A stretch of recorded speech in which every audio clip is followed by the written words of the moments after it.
नमस्ते एवरीवन। तो स्वागत है आप सभी लोगों का मेरे चैनल पे। मैं उम्मीद करती हूँ कि सभी लोग काफ़ी बढ़िया होंगे।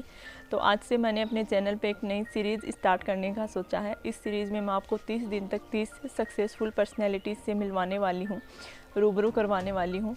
वो अपने कहानी के थ्रू उनकी जो स्ट्रगल स्टोरी है वो मैं आप लोगों तक पहुँचाऊँगी। तो आपको ऐसा ही लगेगा कि आप उनसे मिल चुके हैं, उनका स्ट्रगल आपने खुद से देख लिया है।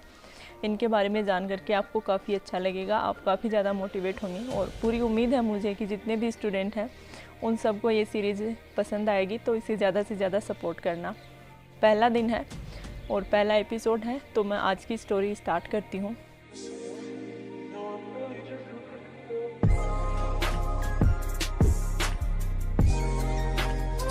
तो बात है 1940 की।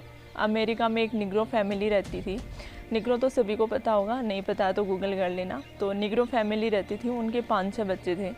तो 5-6 बच्चे होने के कारण वो पर्सनली किसी एक पे ज़्यादा ध्यान नहीं दे पाते थे। इस वजह से जो सबसे छोटी बच्ची होती है फैमिली में, उसे बुखार हो जाता है, पोलिया हो जाता है, तो जिस कारण वो बीमार पड़ जाती है और उसके जो पैर थे उन्हें लकवा मार जाता है। वो पोलिया ग्रसित हो जाती है, ठीक तरीके से चल नहीं पाती, उसके पैर काम करना एक तरीके से बंद कर देते हैं ऑलमोस्ट। और उस छोटी बच्ची की जो बड़ी बहन थी वो बास्केटबॉल खेलती थी, काफ़ी अच्छी खिलाड़ी थी, धावक भी थी, तेज़ दौड़ती थी। तो जब वो छोटी बच्ची उसे देखती तो उसकी भी इच्छा होती कि वो भी अपने पैरों से चले, दौड़े, वो भी ऐसी धावक बने, रेस लगाए। लेकिन जब वो खुद की हालत देखती तो वो सोचती पता नहीं भगवान ने मेरे भाग्य में क्या लिखा है, मेरे साथ ही इतना बुरा क्यों हुआ। तो मन ही मन वो काफ़ी ज़्यादा दुखी हो जाती, क्योंकि उसकी उम्र उस समय मात्र 6 साल की थी जब उसके साथ ये हादसा हुआ। तो एक दिन जब उसके फैमिली डॉक्टर आते हैं घर पे, तो वो उनसे पूछती है कि क्या मैं कभी चल पाऊँगी। तो डॉक्टर उसकी आंखों में एक उम्मीद देखते हैं, आशा देखते हैं। तो वो बोलते हैं कि हाँ तुम ज़रूर चल पाओगी, लेकिन कब चल पाओगी ये मैं नहीं बता सकता। अगर तुम ढंग से व्यायाम करोगी, अपने पैरों की मालिश करोगी, खूब एक्सरसाइज करोगी, तो तुम ज़रूर चल पाओगी। डॉक्टर की ये बात सुन कर के उसे फिर से उम्मीद जागती है। वो काफ़ी ज़्यादा खुश हो जाती है इस बात से कि हाँ मैं चल पाऊँगी, उसे नई होप मिलती है।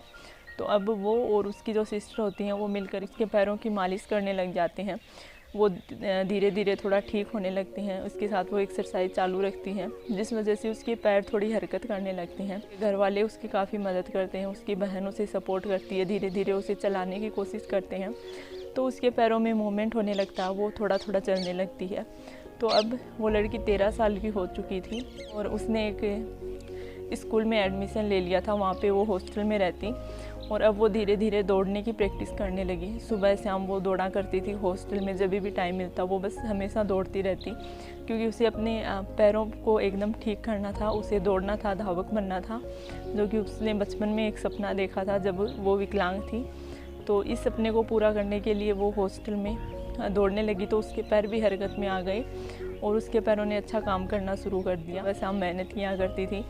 तो स्कूल में जब भी कोई कंपटीशन होता तो वो हर कंपटीशन दौड़ का जो भी होता उसमें वो हमेशा जीत जाती थी।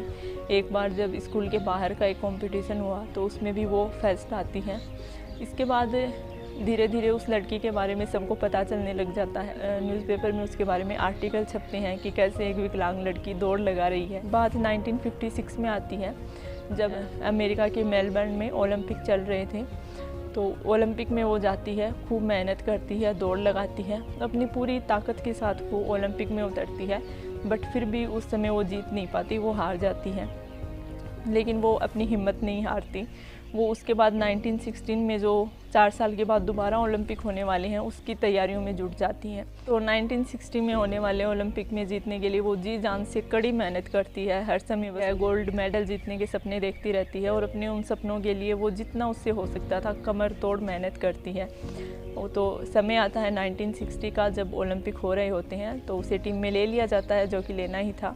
उसके बाद 100 मीटर की दौड़ होती है, उसमें वो गोल्ड मेडल जीतती है। उसके बाद दूसरी रेस होती है 200 मीटर की, उसमें भी वो गोल्ड मेडल जीतती है। अब तीसरी रेस होती है जो कि रिले रेस होती है, जिसमें 4 कैंडिडेट होते हैं 100 मीटर की दूरी से और वो हाथ में एक छड़ी लेकर के दौड़ते हैं।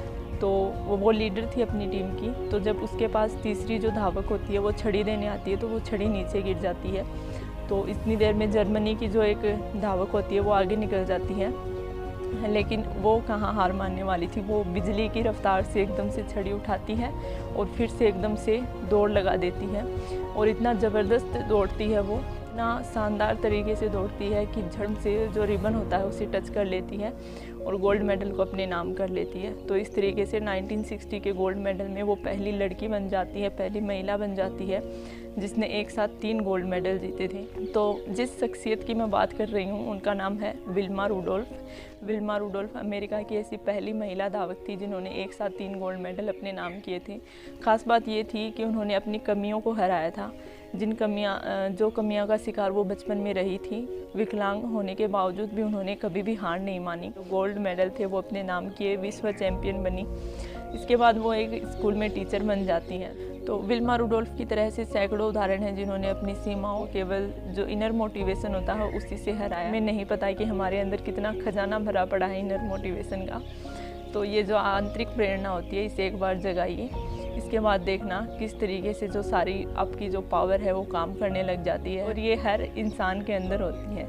इनर मोटिवेशन हम सब के अंदर होता है, लेकिन उसे ज़रूरत केवल उसे जगाने की होती है। किसी भी काम के लिए अंदर से मोटिवेट हैं तो उस काम कभी भी नहीं हार सकते। उम्मीद करती हूँ कि ये कहानी सभी लोगों को अच्छी लगी होगी, तो सपोर्ट कीजिए। आपसे एक नई वीडियो में, तब तक के लिए अपना ध्यान रखिए।